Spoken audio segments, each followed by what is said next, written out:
एक टांग वाले घोड़े। बेसुध होकर सोई हुई पार्टी में जान फूंकने के लिए जान की बाजी लगा देने वाले गधे और घोड़े सब इकट्ठे हुए। सबने पार्टी में जान फूंक देने का संकल्प लिया। संकल्प पूरा करने के लिए सबसे पहले गधों का नंबर आया। उन्होंने पार्टी में जान फूंकने के लिए अपनी पूरी जान लगा दी, मगर पार्टी ने आंखें नहीं खोली। सीनियर गधे ने कहा, जान फूंकते फूंकते हमारी जान निकली जा रही है और पार्टी में फिर भी जान नहीं आ पा रही है, क्या करें। ऊपर से आदेश मिला, और फूंको, पूरी ताकत से फूंको, बस पार्टी में जान आने ही वाली है।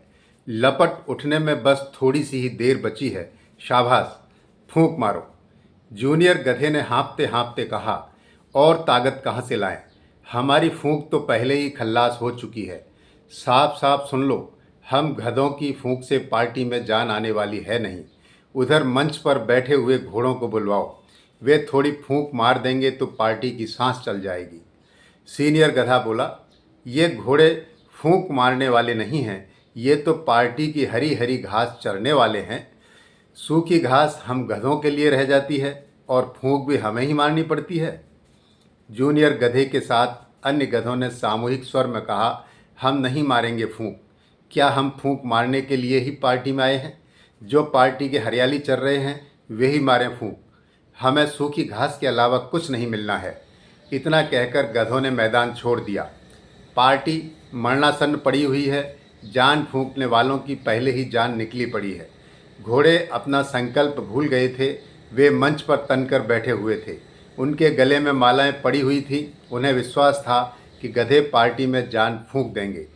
ऊपर से आदेश आया, गधे निकम्मे हैं, इसलिए घोड़े तैयार हो जाएं। हर हालत में पार्टी को जीवित करना है। पार्टी के लिए जान की बाजी लगाने वाले तैयार हो जाएं। सबके कान खड़े हो गए। घोड़े हिन हिनाकर बैठ गए। पार्टी में जान फूंकने के लिए अपनी जान फूंकने को कोई तैयार न हुआ। गधों पर सारी गलती लाद कर घोड़े बचना चाह रहे थे, लेकिन किसी ने आला कमान के कान में कहा, यह पार्टी गधों के कारण नहीं, घोड़ों के कारण डूबी है, समझे। गधे अपनी पूरी ताकत से काम कर रहे हैं, लेकिन घोड़े माला पहनकर मंच पर बैठे हुए हैं। उनकी फूंक का उपयोग करो। आला कमान ने घोड़ों को ललकारा। पार्टी हित में नौजवान घोड़ों पर हाथ फिराया तो बूढ़े घोड़े बिलक गए। हम पर भी हाथ फेरो, क्या हम हाथ के लायक नहीं हैं?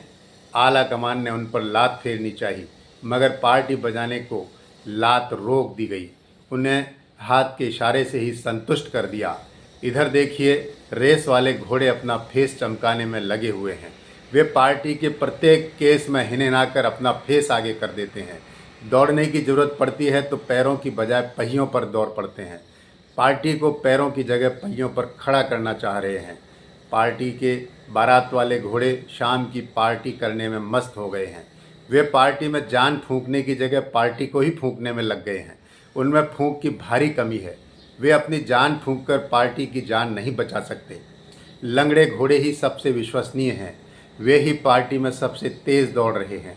लंगड़े घोड़ों की वजह से ही पार्टी थोड़ी बहुत हिलती डुलती नजर आ रही है, लेकिन अब इन्हें पार्टी से रिटायर किया जा रहा है।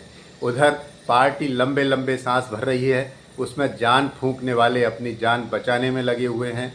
जो अपनी जान झोंक सकेगा वही पार्टी में प्राण फूंक सकेगा, चाहे वह गधा हो या घोड़ा हो।